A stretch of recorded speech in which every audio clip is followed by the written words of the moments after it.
Benito je šestošolec in še pred poukom se odpravi po vodo. Doma nimajo vodovodne napeljave, zato vodo točijo s cisterne, ki so jo postavili sredi naselja.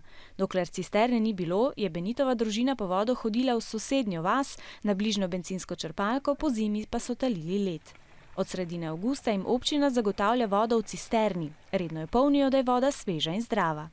Ker nimamo vode doma, moramo iti v cisterno za kuhanje, za pitje, za obleke, za umivanje. Za vodo smo obdolžena, jaz pa oči, ker mami ne more.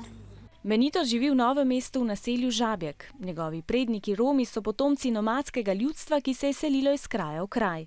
Romi so že pred 14. stoletjem prišli v Evropo, na Dolenjsko s Hrvaške. Tu so se nekateri naselili na zemlji, ki je v lasti drugih ljudi.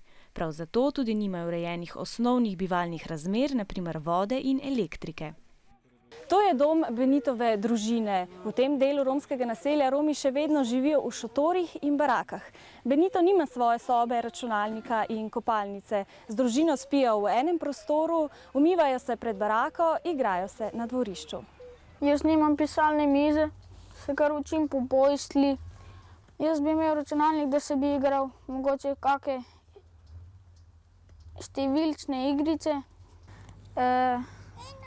Kopalnico. Rad bi živel v hiši, da kakšne kače ne pridejo. Pa tako les vse gnil imamo, pa smrdi not.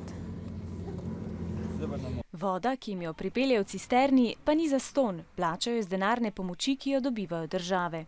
Benito in njegovi sosedi bodo vodo iz cisterne točili toliko časa, dokler občina Romom ne bo priskrbela vodovodne napeljave.